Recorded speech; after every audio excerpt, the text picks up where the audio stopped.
নমস্কার বন্ধুরা, রেশমের রান্নাঘরে আপনাদের সকলকে স্বাগত। মাছে ভাতে বাঙালির পাতে মাছ ছাড়া তো খাবার সম্পূর্ণই হয় না। আর আমাদের প্রত্যেকের একটি অত্যন্ত প্রিয় মাছ হলো কাতলা মাছ। তাই আজ আমি আপনাদের সাথে শেয়ার করব কাতলা মাছের একটি অত্যন্ত সুস্বাদু রেসিপি, মৌরি কাতলা। তো চলুন দেখে নিই এই মৌরি কাতলার রেসিপিটি আমি কিভাবে বানাবো। এখানে আমি 5টা কাতলা মাছের পিস নিয়েছি। এবার মাছগুলো ম্যারিনেট করার জন্য এখানে নিচ্ছি পরিমাণ মতো নুন, পরিমাণ মতো হলুদ গুঁড়ো, 1 টেবিল স্পুন কাঁচা মৌরি গুঁড়ো, আর নিচ্ছি 2 চামচ টক দই, আর দেব 3 চামচ সর্ষের তেল। এবার সমস্ত উপকরণকে মাছের সাথে খুব ভালো করে মিশিয়ে নেব, আর মাছগুলোকে এইভাবে ম্যারিনেট করে রাখবো 1 ঘন্টা। এবার মাছগুলো ভাজার জন্য বেশ অনেকটা তেল নিয়ে নিয়েছি। তেলটা ভালো গরম হয়ে গেছে। এবার আমি মাছগুলোকে দিয়ে দিচ্ছি।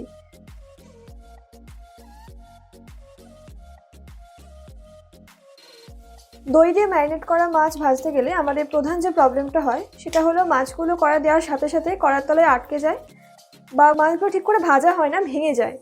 তো তার জন্য আপনারা কি করতে পারেন, আমার এই টিপসটা ফলো করতে পারেন। যখন মাছটা তেলে দেবেন তখন প্রথমে গ্যাসের ফ্লেমটা হাই রাখলেন, দিয়ে একবার উল্টে দিলেন, দেওয়ার পর গ্যাসের ফ্লেমটাকে একটু মিডিয়াম হাই করে ভাজলেন, তাহলে মাছটা ভেতর থেকে কুকও হবে আর মাছটা কিন্তু একটুও ভাঙবে না। দেখুন মাছটা এরকম লাল করে ভেজে নিয়েছি। এবার আমি মাছগুলোকে একটা প্লেটে তুলে নিচ্ছি। মাছটা ভাজার পর যে তেলটা ছিল সেখান থেকে আমি একটু তেল সরিয়ে নিয়েছি, তেলটা একটু বেশি লাগছিল। আর এখানে আমি দেবো একটা পেস্ট। এবার চলুন আমি পেস্টটা কিভাবে বানাই দেখে নিই। এখানে নিয়েছি 2 চামচ ফ্যাটানো টক দই। টক দই নেব আমি স্বাদ অনুযায়ী নুন, আর নেব 1 চামচ ভাজা বেসন, 1 টেবিল স্পুন মৌরি গুঁড়ো, আর নেব স্বাদ অনুযায়ী চিনি। আমি এখানে 3 চামচ চিনি নিলাম। এবার সমস্ত উপকরণকে দইয়ের সাথে খুব ভালো করে মিশিয়ে নেব। দেখুন পেস্টটা তৈরি হয়ে গেছে। এখানে কিন্তু আমি 2 চামচ জল অ্যাড করেছি। এবার যাব রান্নার বাকি অংশে। এবার এই তেলের উপর দিচ্ছি একটু হলুদ, আর দিচ্ছি কিছুটা লঙ্কার গুঁড়ো। পেস্টটা বানানো হয়ে গেছে, এবার সেই পেস্টটাও দিয়ে দিচ্ছি।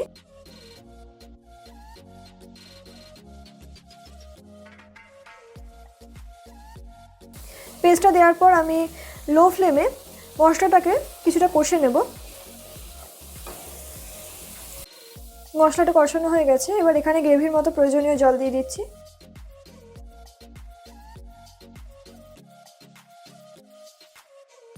আর এই গ্রেভির মধ্যে দিয়ে দেবো 3টে চেরা কাঁচা লঙ্কা। জলটা দেওয়ার পর আমি গ্যাসের ফ্লেমটা হাই করে দেবো, আর এখানে আমি ভাজা মাছগুলো দিয়ে দেবো।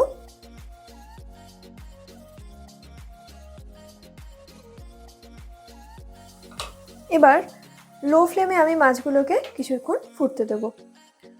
গ্রেভিটা একদম তৈরি হয়ে গেছে। এবার এখানে দিয়ে দিচ্ছি 1/2 চামচ গরম মশলার গুঁড়ো, আর দিচ্ছি কিছুটা লেবুর রস। লেবুর রস আর গরম মশলাকে গ্রেভির সাথে খুব ভালো করে মিশিয়ে নেব, আর খুব সাবধানেও মেশাবো যাতে মাছটা ভেঙে না যায়।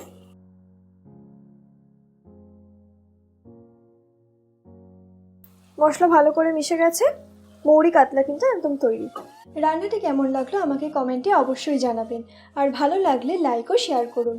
আরও এরকম সুস্বাদু রান্নার রেসিপি পেতে আমার চ্যানেলটিকে সাবস্ক্রাইব করে পাশে থাকা বেল আইকনটি প্রেস করুন।